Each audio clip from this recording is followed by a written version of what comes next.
Welcome back. We are Gentlemen United, and you are in the man cave. In the show tonight, I'll be talking to Jasmin Newman. Jasmine hails from Sydney, Australia, and is a good friend of mine. She's a certified coach of men in distress and continues to be a positive force for change, supporting men's rights and raising awareness of men's issues in Australia and around the world. She has thousands of followers, including both men and women. Interestingly enough, her support of men has exposed her to plenty of vitriol from other women and feminists in particular.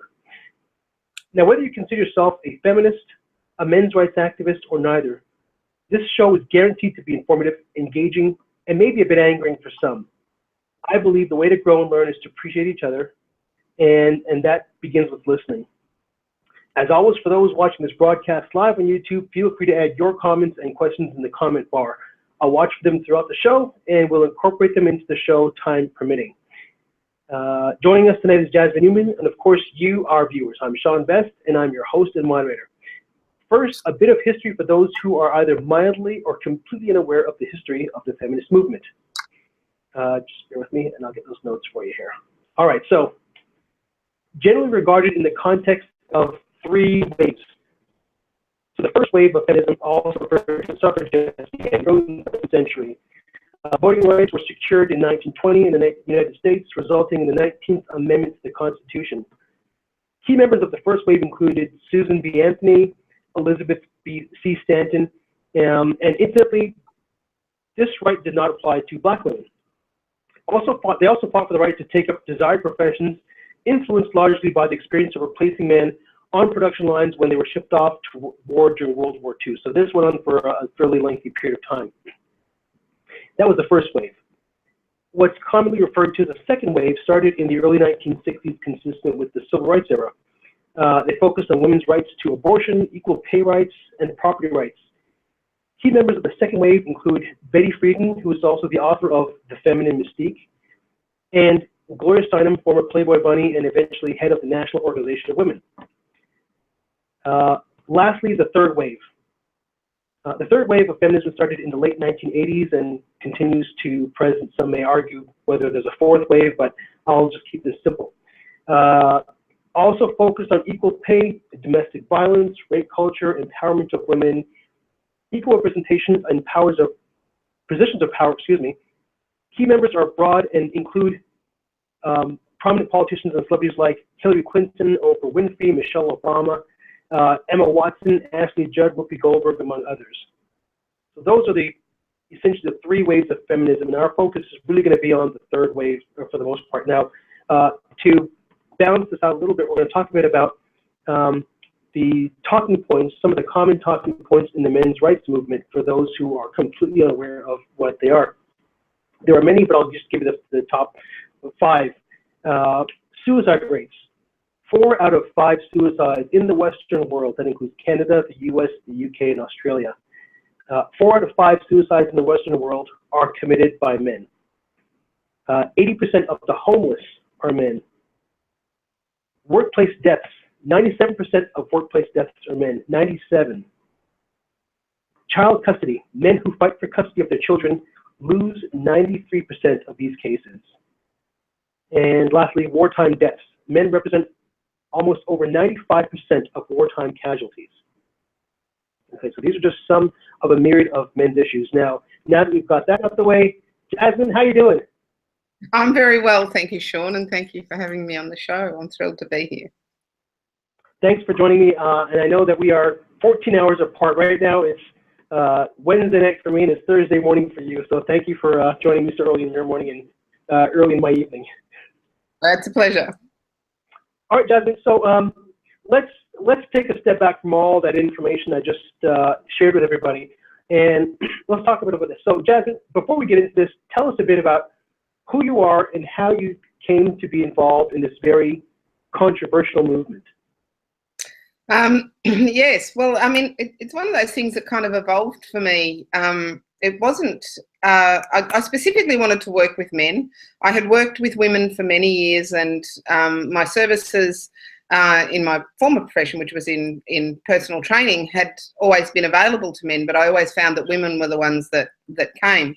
But I often wondered what those barriers were to men that stopped them looking after their health and fitness, taking care of themselves, and just generally being a bit more proactive. But I saw that there were definite barriers there in a very female dominated sort of area, which the fitness industry is. And when I moved into full-time coaching, I sort of left the fitness arena behind and wanted to go into full-time coaching. And I realised that I really wanted to work with men. It was just it was fascinating me that there was something there that hadn't been tapped into in terms of being able to help men. I was going through my own separation at the time, and so I wanted to work. I saw a lot of the issues that my husband was facing. Generally the stress, the pressures on him, and things that ultimately culminated in our relationship breakdown. Which was definitely a two-way street, but I was looking at what had happened to him and what had happened to me, and how we just sort of came into this unsustainable place. But I realised that there was very little help for men that was out there. So I wanted to work with men, and so I did. But where I was wanting to help men with relationships, what I found was that relationships were fraught with peril for men. And so the more I listened to men's stories, then the more I understood about the issues that they were facing. And as a woman going into the manosphere, essentially, I had to really listen. I couldn't just go in and pretend like I had the answers, because I didn't. And I mean, as a coach, we don't have the answers, they're your answers. So, and that was kind of the difference from coming in from, say, where a psychologist might look at things, as to where a coach might. Like, coaches are there to help people, to listen and to give a little bit of guidance, but it's a self-development program, right? So I think that was what sort of opened up my eyes the most.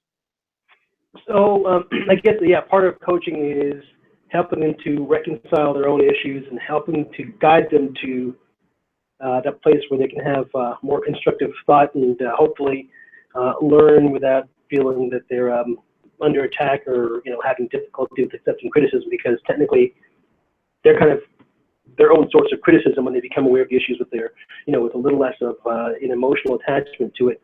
So how long has the men's rights movement been around, and what brought it to life, as far as you know? Well, I think the advent of social media has really brought all activism into the forefront. We're living in a generation now of keyboard warriors, and I think that activism in general has changed.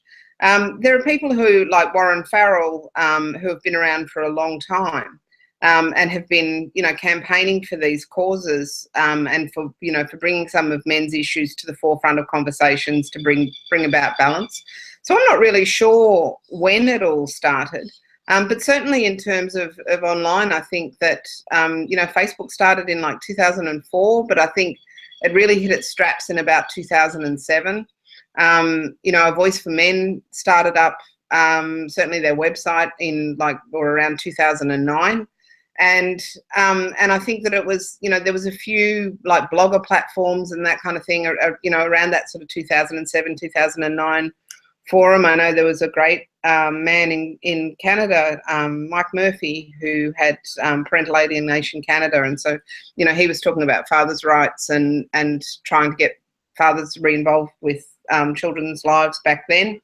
So it's been around for a while, but so as a and I know that there were people who were already really passionate about it, sort of around that 2007, 2008 era. Yeah, so I guess what you're saying is that this is not an Australian phenomenon. It's not a U.S. phenomenon. In fact, I think some of the people that you mentioned are from all over the planet. I know that in the lead up to the show, I included some links for my group to take a look at. One of them was the link to the audiobook for Dr. Warren Farrell's The Myth of Male Power, which I think is commonly referred to as the book that began like the feminine mystique, started the second way by Betty Friedan. So now, I guess my next question is this: Is there a real need for a men's rights movement, and why? Don't men already have all the rights? Isn't that the basis for the feminist movement, that men form the patriarchy and as a result are uniquely positioned to do and choose whatever they choose to do? Well, I mean, yeah, it's a common part of the debates, and certainly ones that if you go looking for them, you'll see them every day online. And the great feminist Big Red that we all know of. I have that vision of her screaming in her head, "Men have all the rights." And the thing is, it's Teddy Binks is her name, right? Big Red. Yeah, yes. What's her name? Sorry, I've forgotten. Yeah. Teddy Binks. She's one of my people. She's Canadian. Yeah, she's Canadian. You can have her, by the way. We don't want to. I'm fine. Thank you. Yeah. So it's called the men's rights movement or the men's human rights movement, or just the men's movement. And I tend to refer to it more just as the men's movement in general, because, I don't know that it's, there are certainly areas where men have very few rights, and where those rights, where they do have rights, those rights are not necessarily seen as equal in the law. We see that in sentencing disparity. We see it in family law issues, when it comes to custody of children, welfare of children, care of children. But it's more about the issues that men face, as a result of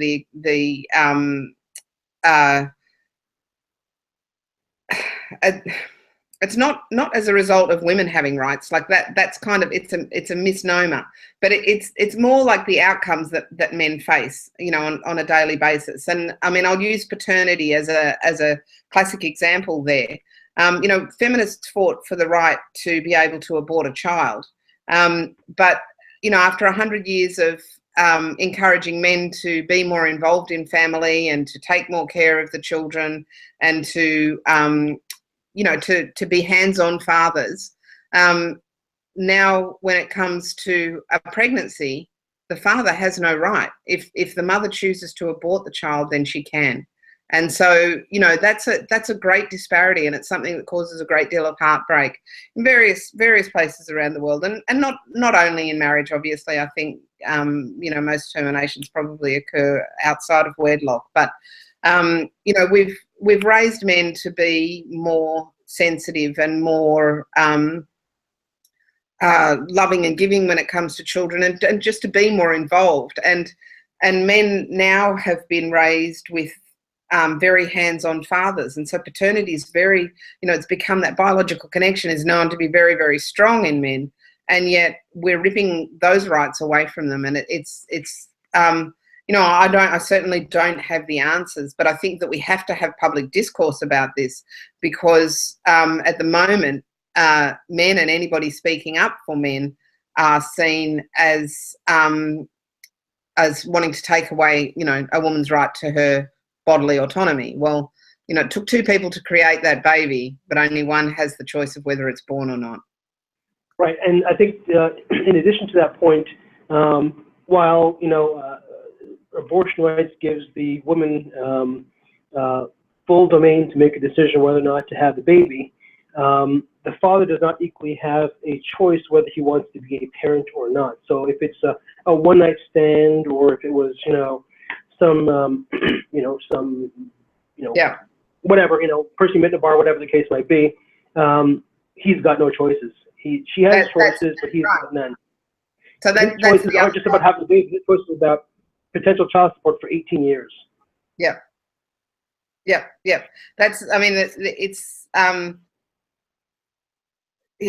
I can name you half a dozen cases off the top of my head where that particular event has occurred, and the father's like, but I'm not ready for this, or and I mean, okay, there's moralistic arguments and there's all sorts of things that can come into it, but the fact is that she has all the rights, and in the case of an unwanted pregnancy by the father, then he's got, it's her right to choose to have the baby.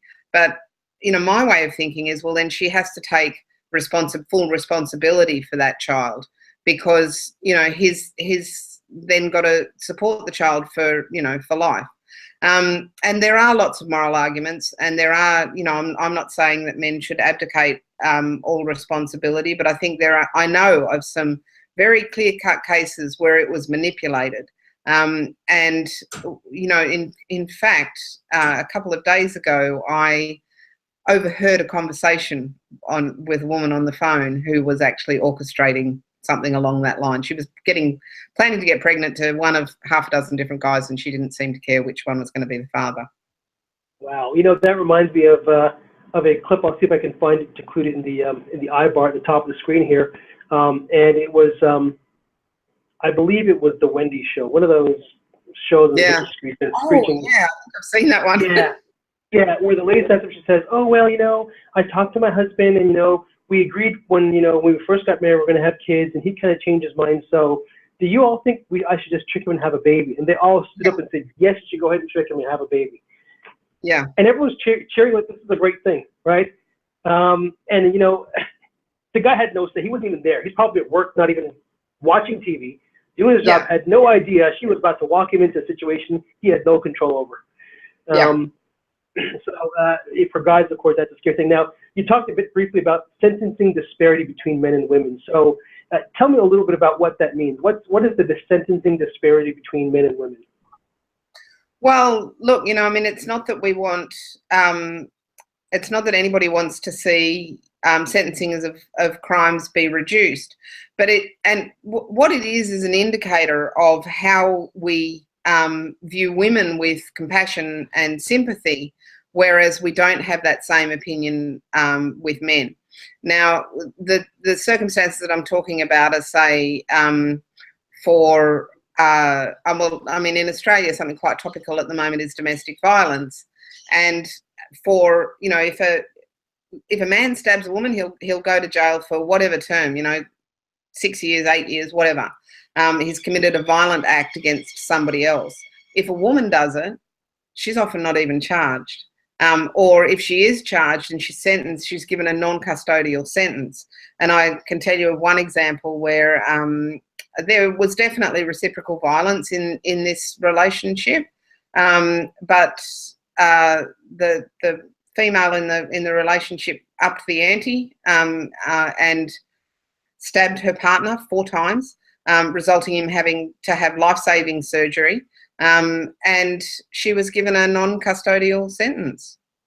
So she was given like 12 months good behaviour bond. I mean, it's crazy. And yet in the reverse situation, that absolutely would not take place. So it's kind of, they're the disparities that we see. I mean, we have a glaring case in Australia at the moment where a mother butchered to death 8 children. She killed 7 of her own children and 1 niece.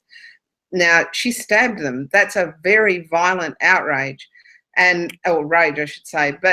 And she was committed to a mental institution, never to stand trial. Now, 40 years ago, we had a mass murder in Australia where, you know, a guy who was diagnosed with the same psychosis, who murdered, he shot like 20 people in our only mass shooting that we've ever had. And he was sentenced. So why? You know, why do we have sympathy for women in these cases? And so the problem, I suppose, is sentencing disparity. But the issue behind that is that we view women with compassion, but we don't view men with the same level of compassion. And while when it comes to crime, I think that people like that, anybody, should be convicted. We want them off the streets.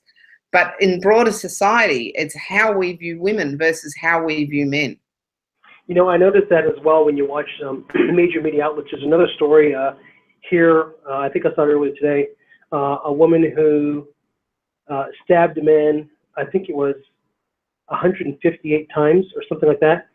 But the common response I typically see these things is when a woman commits an act like that, it's, what did he do?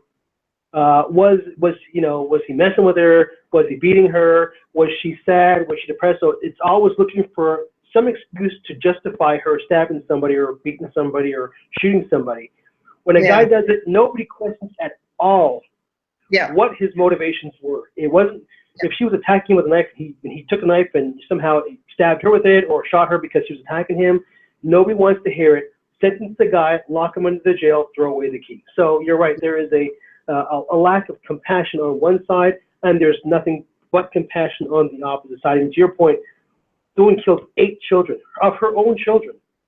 Now, I find in those stories, when I read those stories, they often don't even refer to where's the father, what did he think about it, is he okay, nobody even cares. They don't even talk about that. They just talk about how she's having a hard time and, her husband left her. And I'm like, wait a minute, I'm a parent of 2 children.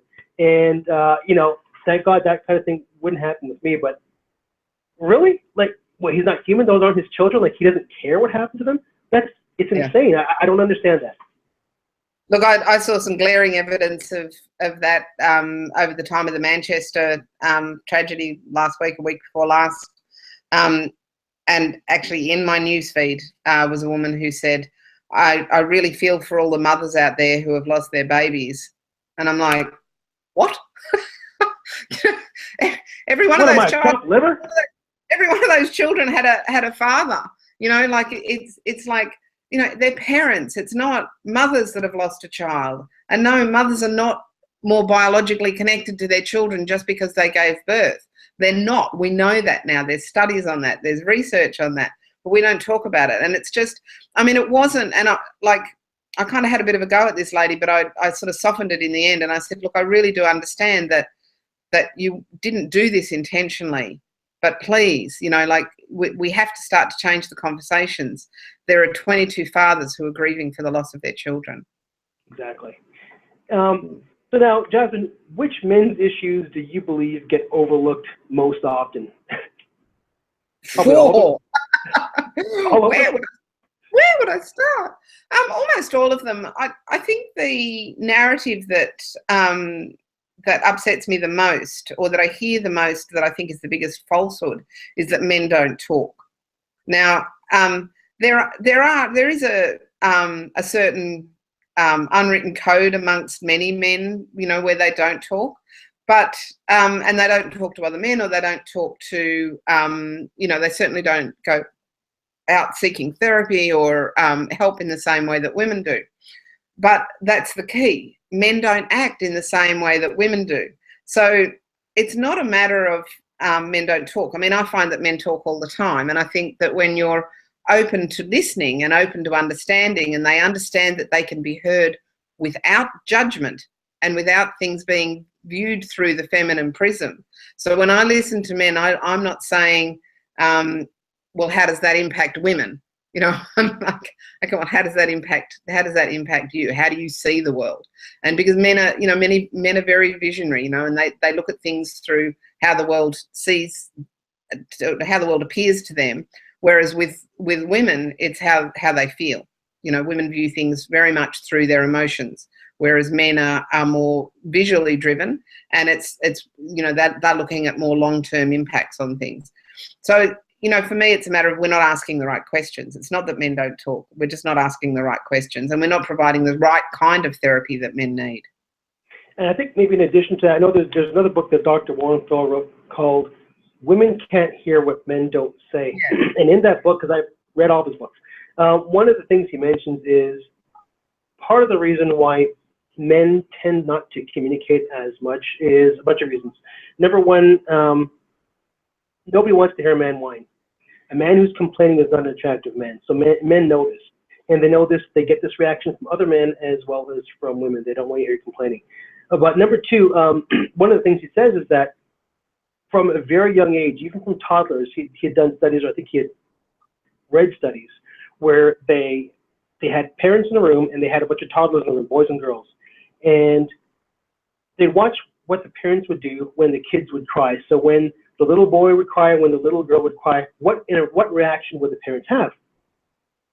He said, in every single instance, when the little girl cried, the parent picked them up right away and said, honey, are you okay? What's wrong? How can I help you? What's wrong? What's bothering you? And he said almost exclusively in every case where the boys cried, the parents waited. And they let the boy cry for a little bit. And then they'd say, okay, suck it up a little bit. And then eventually they'd pick him up. And the point he was making was the message that sends to men at a very early age is we don't want to hear what's bothering you. You need to learn to suck it up and deal with it. And you need to learn to solve your own problems. So from a very early age, he says that men are conditioned not to complain and to solve their own problems and to keep their pain internal because nobody wants to hear it. So as men get older now, people are going to wonder, well, he won't talk to me, he won't tell me what's wrong, and he doesn't understand why he's not talking because he's been trained or conditioned from childhood. He doesn't know why he's not talking to you. He doesn't have a way of, he hasn't got any practice converting feelings into words, verbalizing. Yeah. Women have, from children, my foot hurts, he pulled my hair, whatever the case, they've learned to verbalize their feelings. Guys, even as grown men, haven't had a lot of practice expressing what they're feeling in words in a way that makes sense. And I can speak this as a guy because in the last 8 years, I've had to learn to do that because I feel frustration, I feel anger, but I didn't know how to express it and nobody wanted to hear it anyway. So, it's it's pointless anyway. It's a fine line too. Like, I mean, I certainly didn't do that with my children. There was, my son was treated in exactly, if not, his sister would say that he was pandered to far more than what she was, still does. And he's a very sensitive young soul. He's a very articulate and he expresses his emotions in the same way that what our daughter did. And he's known as being, and he even actually said it to me yesterday, yes, but I'm very sensitive. It's like, yeah, I know, dude. Funny little thing. But at the same time, our men are still the primary people when it comes to emergency response personnel, firemen, policemen. They've got to be, they're growing into jobs that may require them to run into a burning building. And I mean, I'll use life-saving as an example. Like there's women and men in life-saving here in Australia, which is obviously a fairly big sort of, emergency resource that we use. There are men and women here in Australia that do it, but it's almost always predominantly the men that go out to the more dangerous acts. And I mean, it doesn't mean that we're not capable. I'm a lifesaver. I'm equally as capable as what any of them are. And I'm the kind of person who will go out. I will be the first person that goes out. And it's not to say that women can't do it, but predominantly it's men that we put into those roles. And as you mentioned right at the beginning, that men make up 97% of the workplace deaths. It's because men do 97% of the dangerous jobs. And so where do we draw that line when it comes to oversensitizing our young boy, or sensitizing our young boys to be able to adapt to emotions, but then telling them, what's going to happen in 30 years' time when we've raised all of these sensitive young men? Who's going to go to war? Who's going to run into the burning building? Who's going to be, the person, diving into shark-infested waters to pull somebody out? Yep, you pick a number, right? And that's, and to your point, all throughout human history, that's been the man's role. And they've been trained very early on to ignore their emotions, ignore their fears, because as Dr. Farrell says, they're being trained to recognize the fact that they're disposable. So if I'm at the subway and somebody falls, a woman with a baby falls on the tracks, a complete stranger to me, I'm a parent of 2 kids, the natural instinct is to jump in there and pull her up. Yeah. And every time I've seen it, and I'm sure there may be instances out there where a woman jumps in and does that, but I haven't seen it yet. Typically, it's a strange man, doesn't know who this person is, jumps in the track, saves them. Most times these YouTube clips, they show they're both getting out of the way, thank God, because nobody wants to see the other clip. But you wonder what goes through these people's minds when that happens and they jump to that response. I mean, to your point, we're raising a generation of very sensitive boys. While that's good because women always say, I'd like the man to be more sensitive. Of course, there's a line that gets drawn in terms of how sensitive you want him to be. If you're in the cabin in the woods with the kids, there's a rustling in the bushes and there's a shotgun. Are you going to have a debate about who's going to go in the basement with the kids and who goes outside, or is it just going to be him? Yeah. Suddenly now, all the sensitivity goes out the window, and now he's got to be Superman, right? All this magic has to happen in an instant. Yep. Right? Yeah. And somehow that's just supposed to happen. Right. I did call a man the other day to come and kill a spider for me, I have to admit. I did. I woke up to a huntsman in my lounge room that looked like it had eaten half my fridge.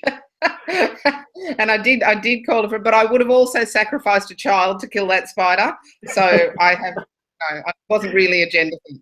Well, here's the thing. I am not going to laugh at you because I know that everything in Australia grows way bigger and is part dinosaur. So more power to you to fight these 12-foot spiders, because I'm sure that's probably how big they really are.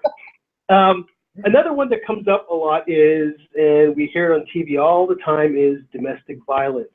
And I guess my question to you is domestic violence a gendered issue? Are men the only ones, or the vastly predominant half of the human race responsible for violence against the other half? Oh boy, I might just go off the deep end now. Okay, so no, it's very erroneous belief, and you know, earlier when we were talking about murderers, it sort of crossed my mind that, you know, we think that female violence is a unique thing now, and it's the absolute minority, and it's not. We've always had violent women. We've always had women. Women have been responsible for some of the worst serial murders, you know, in history, and in high numbers. Like, you know, they're not minority cases.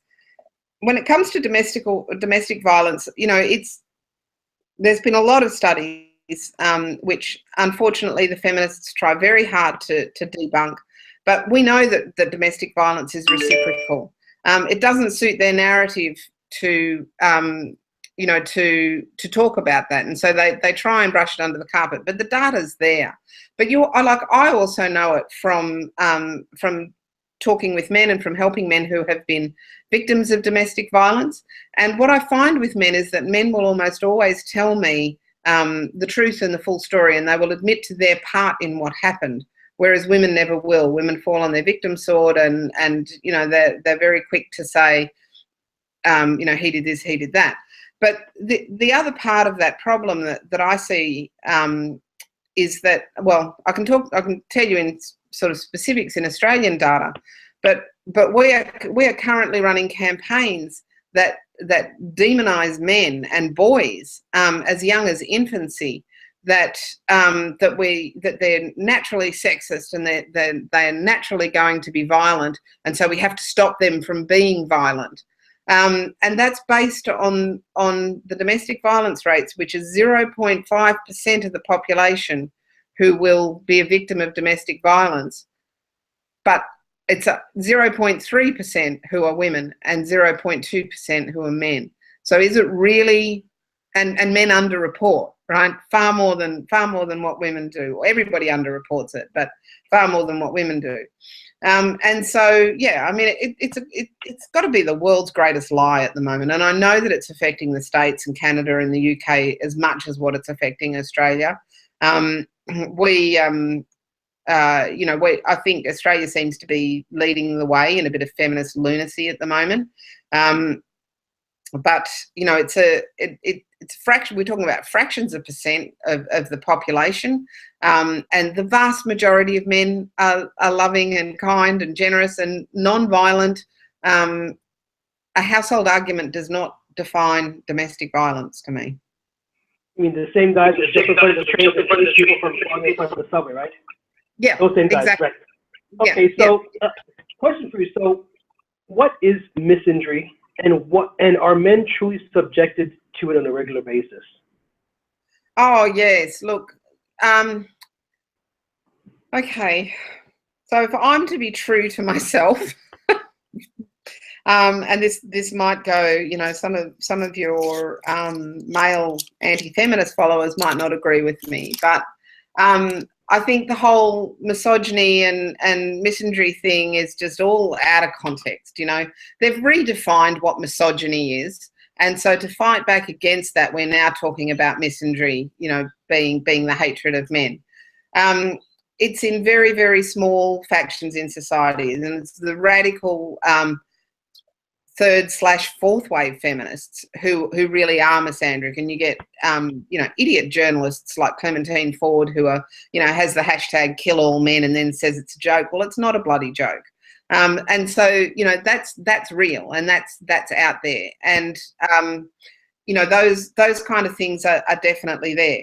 Things, but it's in like there's a lot of disrespect for men. Is it actually hatred of men?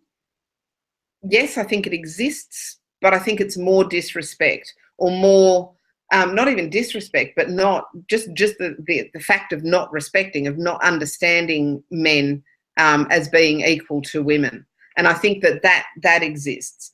But it really gets up my wick that feminists are so frequently calling misogyny, when misogyny, the misogyny was the hatred of women. It was men who killed a woman or bashed a woman purely on the basis of her gender. It was men who committed acts of genital mutilation against women. That's misogyny.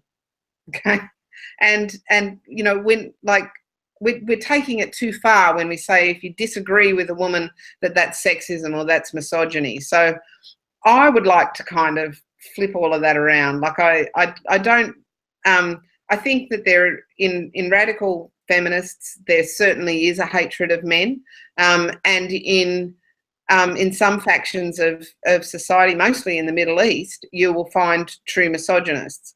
I have certainly come across misogynists online, but they're the very rare exception, or they're just the really angry, aggressive type of guy who just really needs to get off the damn internet and get into a therapist's office. Agreed. So, following on that topic, do men's rights activists hate women? Are they misogynists? No. It's that simple. No, I don't think so. I think where that comes from is that so much of this is played out. Activism today is a social media empire. Yeah, empire, exactly. It's played out online, and do they say, like, I see some hideous things written, and I certainly have. I'm aware that there are a lot of female journalists who claim, to have received, I've seen evidence of some of the messages and things that they've received, but I get that from women. So, is that, and I get it from women. So, is it misogyny, or is it just bad behaviour of people that think that they can be a big brave troll behind a keyboard? So, I've been called by feminists, I've been called a bitch, a whore, a slut, a slag, fat, ugly, you name it. They've thrown everything at me. They have. Aren't those misogynist terms? Yeah, exactly. Interesting. So ironic. Yeah. Very ironic, and yet it seems to be okay when it comes from feminist women, and feminist women will not talk about it. They won't talk publicly about it. They'll say to me, "Oh yes, no, that's not okay," but they won't go into bat and say, "You know what? Pull your head in. This isn't okay. You're not helping anyone here."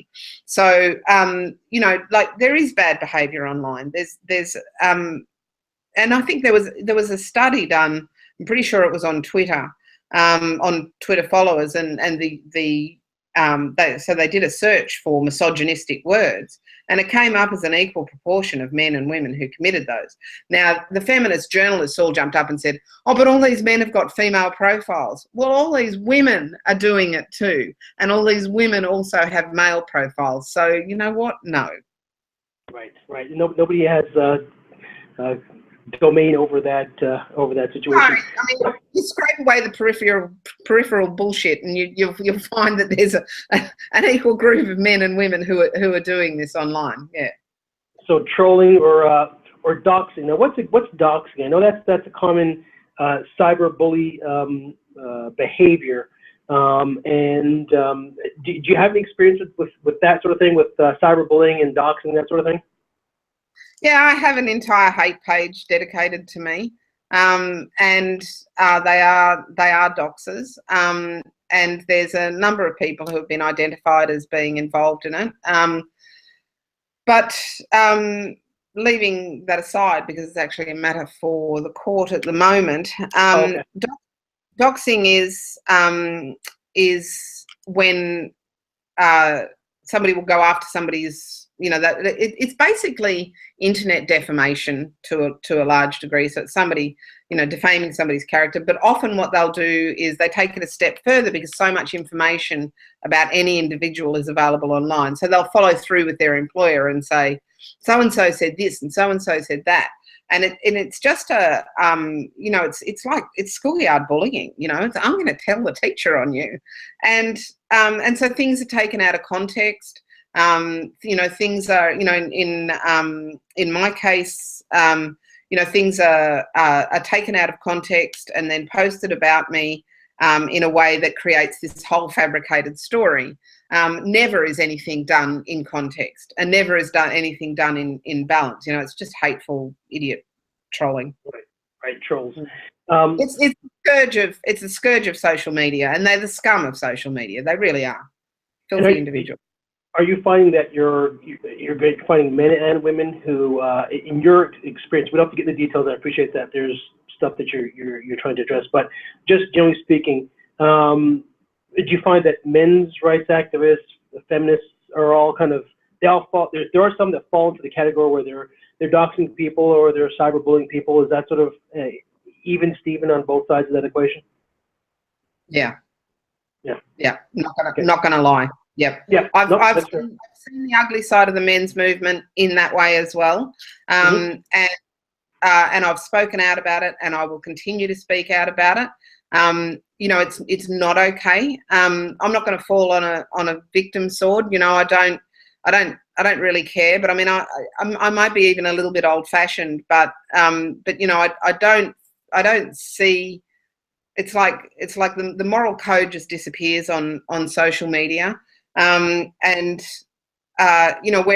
if you're face to face with somebody, you can have a conversation, you can blurt something out, but everything's sort of done in context, and you tend to kind of see it through. But whereas on social media, you can have a falling out with somebody, and they'll just cut you off and block you, and then go and post all this crap on Facebook, right? And it's half the story. So and I have seen and experienced that within the men's movement, and I have certainly seen it within the feminist camps. Yeah. So I don't think it's most of this stuff. These are human behaviours. They're not gendered behaviours. So they're not right. They're not limited to men or women. And I think if the internet was around 100 years ago, we would have seen a very different form of activism from feminists. It would have played out very differently to what it is now. And the men's movement is often vilified for just being online activism. The reality is that there are groups of us who do work behind the scenes, and who do, me in terms of a therapeutic role, as well as in, doing some work that involved around family law policies and domestic violence and media and that kind of thing. But the vast majority of it is played out online. Right. With the veil of anonymity. Now, question for you: what brings women?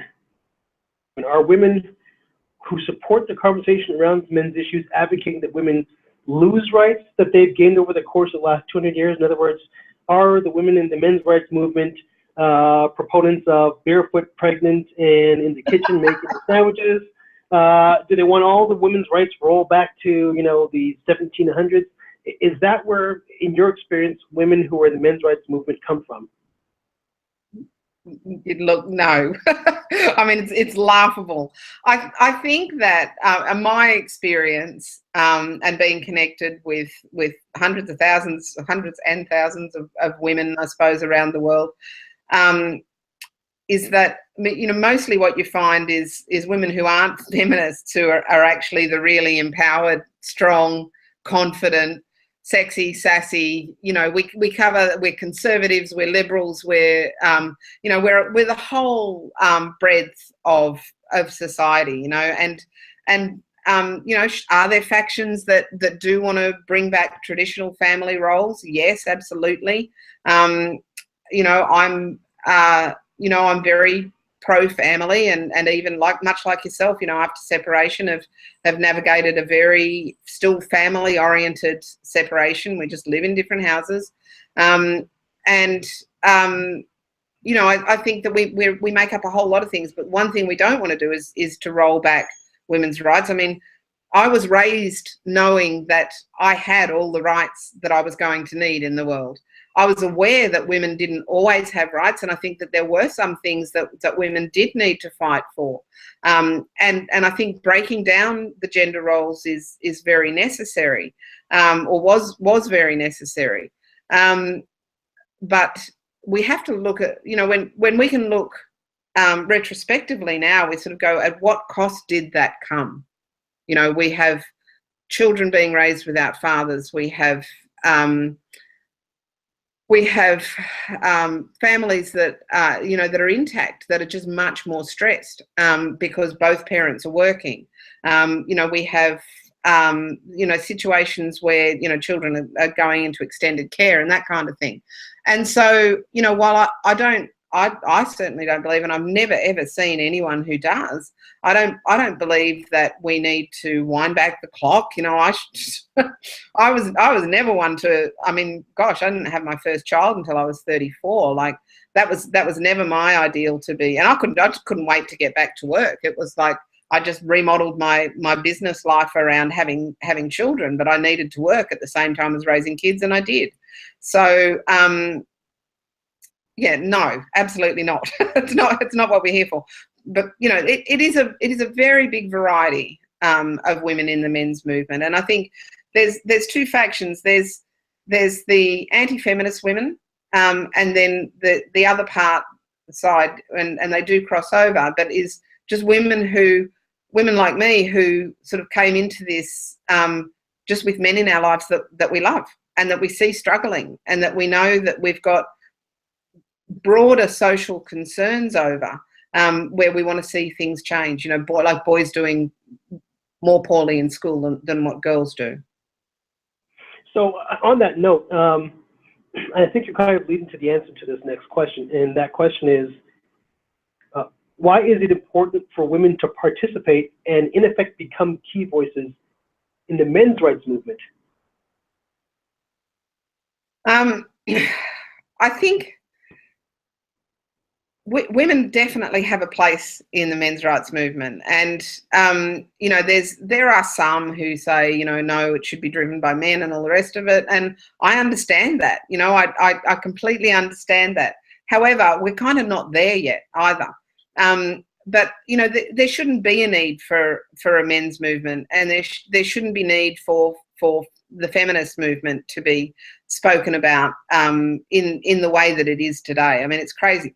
You want to go to the Middle East? Sure, they've got problems, you know, and that's what feminists should be focused on.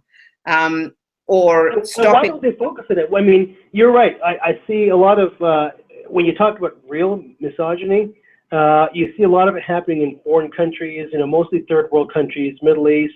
You know, some parts of, you know, Africa and so on. Why is it that you never hear third wave feminists get up in arms about getting rights for people in those countries? Why does that never happen? Yeah, I mean, those from the Middle East will argue that nobody cares about the Middle East. And, you know, I understand where they're coming from. I mean, there was a bomb in Baghdad the other day, barely made the news, you know, but we have a bomb in Manchester and we're all over it. And I mean, I saw a funny meme the other day. It's been going around for quite a while, but it was, you know, it was captioned, it was an empty plane, and it just said all the feminists heading over to the Middle East, you know, like it's like they don't touch it. They don't go anywhere near it. And I don't understand why. And I mean, we have this great, like, here in Australia, and I'm sure it's the same over the world, but we had we have a rise in young girls getting married in Muslim communities within Australia, of young girls getting married off, and also female genital mutilation. So those things are on the rise here, and yet the feminists won't come in and talk about that and fight against that. And I'm like, why not? Why are you afraid to address that? But you're so quick to jump down on men who want to talk about the circumcision debate, or to talk about men's issues in general. They can't wait to buy into that fight. But then again, I think that all just plays into the really bad online behaviour that we see, which is just, fisticuffs. Right. And in your opinion, does this sort of bad behavior only occur online, or are there actual real world instances where people are interacting and you have this bad behavior happening? I think it's happening mostly online, but the impacts are in the real world. So I'll use the red pill screenings here in Australia as an example. Embarrassingly, Australia led the way in feminist hysteria to ban the screening of the red pill, which I'm sure you've probably spoken about on your show before. So the impact of that, so it was played out online, but what they did was have the events cancelled so that men and women could not go to see a movie. They just shut down free speech and liberties of everyday people on a baseless amount of hysteria. So while it's played out online, the impact is actually, happening in the real world. There are constant threats. We had a red pill screening recently, and there was some threats around that. And then what they ended up doing, I think, was buying, all of the tickets so that nobody else could go. And of course then, nobody would turn up, so the screening was cancelled. So there's impacts of it. The impacts are in the real world. But we seem to accept women marching against things, or being angry, or doing. I saw a hideous display of a bunch of naked women being angry and enraged, and sort of not acting out on aggression on anybody else, but showing their rage completely naked. If men did that, they would all have been arrested. Women do that, and it's okay. So men can't protest in the same way that women do, because socially, culturally, we're just, we're not okay with it. And it's like, I'm not okay with women doing that either. I actually think they should have been arrested. So, it's there are some moral codes. I don't want my kids seeing that. Well, yeah, I think it goes back to your earlier comment about laws not being equally applied to men and women. I mean, that would be considered public indecency. If I walked down the street with my clothes off and had some gripe about something and something written on my chest, in about 30 seconds, I'd be in handcuffs in the back of a car wearing orange pajamas. Right, I would make it to the corner, right? So I have a question here for you. Why is it that whenever a discussion on men's rights or men's issues happens, emotions run high? Why is the discussion about equality met with such disdain, resistance, resentment? Aren't equal rights what the feminist movement's about? Well, I mean, feminists believe that only their agenda is about equality. And so, why do emotions get run so high? And they'll hate me for this, but, it's hysteria. Like, it really is. They become hysterical. And, it's the ironies are incredible, especially with third/fourth wave feminism that we're moving into now. That they through second wave feminism, they wanted to be strong and empowered, and and even the early stages of third wave feminism, we wanted to raise women up with strength and confidence. And now what we're seeing is just the infanticizing of women. These tantrum throwing, you can't touch me, and I'm going to stand here and scream and cry kind of mentality, or as I think it's Christina Hoff Sommers that calls them, the fainting couch feminists. You know, it's absolute lunacy. So that's why I think emotions run high. I don't think these women have been taught to deal with their emotions, which is somewhat ironic, right? So you know, I think it just gets out of hand. Yeah, I would tend to agree. I've seen quite a bit of that as well. All right, we're getting close to the end of our show here, so a couple more questions for you, then I'll start wrapping up. Who are some of the more prominent representatives of the men's rights movement in your opinion? You mentioned a couple. We talked about Dr. Warren Farrell a couple of times. You mentioned Christina Hoff Sommers. Who are some of the other more prominent people that anybody who's part of the men's rights movement would have heard about? Look, I think we owe a debt of gratitude to Paul Elam, you know, who has been a driving force, or the force behind A Voice for Men for many years. And while, you know, he's certainly had his controversies, and his, you know, he's had to learn from some mistakes. They're mistakes that we all make. But you know, so definitely Paul Elam, Warren Farrell, the great Erin Pizzey, of course. You know, we have a lot of people to thank that sort of are on the periphery of that. And Christina Hoff Sommers is one, because she's actually a feminist. But she, you know, advocates for true equality. And there are very, very few feminists that actually do. And then we have people like Milo Yiannopoulos, who's done an extraordinary amount in gender politics to, you know, bust open some links. But we have the great Karen Strawn, who I'm a huge fan of, and I'm going to be spending some time with next week. And Janet Bloomfield, who's Andrea Hardy, also known online as Judgy Bitch, which I think is is a great handle for her to have. You know, some of the writers, some of the journalists that have, you know, really been plugging away. In terms of, you know, activism, you know, I don't know. There's a plethora of fantastic people out there. And there's some people I think also in Australia. I think there's Bettina Arndt is one. Is that a fair statement? Yeah, so Bettina's been a therapist / journalist who's been plugging away, working with men for years, for decades. I was such a fan of Bettina when I was a child. And it was, I think, a couple of years ago now, where I sat on my lounge room couch and actually took a call from Bettina Arndt. I was like, oh my God, she's on the phone. And she's still going now. So, you know, like that's, you know, she's had like 30, 40 years of, you know, really pushing the barrow. So, yeah, it's been around for a while. Yeah, definitely. So on that note, there is a conference. So what is the International Conference on Men's Issues, or ICMI? When did it start, and when is the next conference, and what's the goal of this conference? Well, I'm excited because it's coming up on the 9th of June, on the June long weekend here in Australia on the Gold Coast.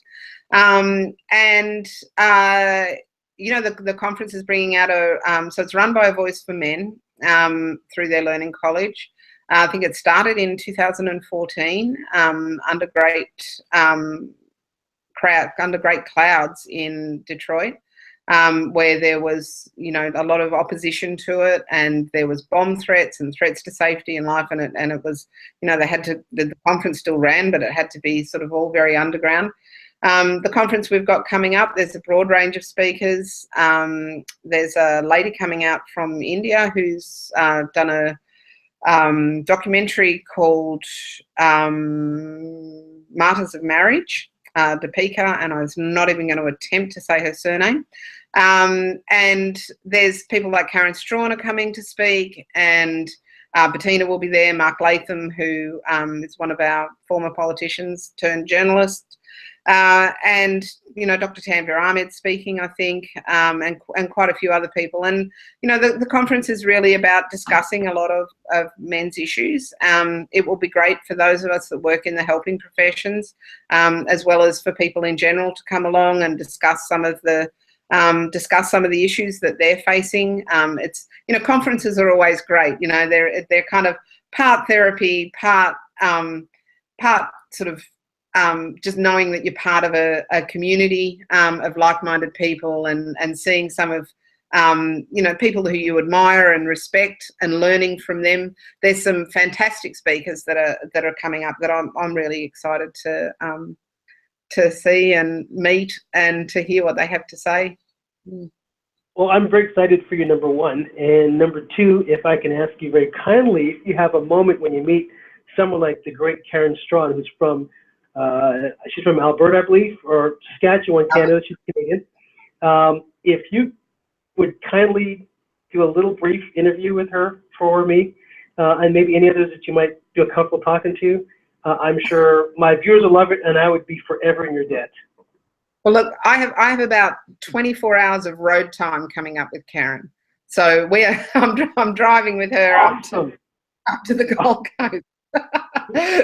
You can tell her I am one of her devoted fans. I absolutely love Karen. She's one of the smartest people I've ever heard online on any topic. I mean, she knows her stuff backwards, forwards, diagonally, three-dimensionally. She knows her stuff, and she is sharp.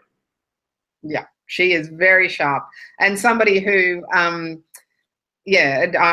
greatly admire as well. So I'm very, very much, there's a number of events, with so many speakers coming to Australia, they're running a number of events, and I think I'll be meeting up with Karen on Monday night in Sydney, and then on the Tuesday night she's doing another event that I'm going to. I'm going to be like a groupie. Then on Wednesday I'm going to chuck her in a car and drive her up to the Gold Coast. Sweet. Please get an interview. I've got to see that, and tell her I love her. She's awesome. I shall. I'm a huge fan. Okay, in closing, so if you enjoyed the show and want to see more, join our public Facebook group called The Man Cave by Gentlemen United. All of our shows, tons of additional content, and invitations to future shows are posted there. You can add to the conversation and suggest future discussion topics you'd like to see us tackle. Please like, comment, share, and subscribe by clicking on the Gentlemen United icon right here. If you enjoyed the show and want to see more, click here. Thanks again for joining Gentlemen United in the Man Cave. Enjoyed the show? Like, share, and subscribe. And thanks for joining us in the Man Cave.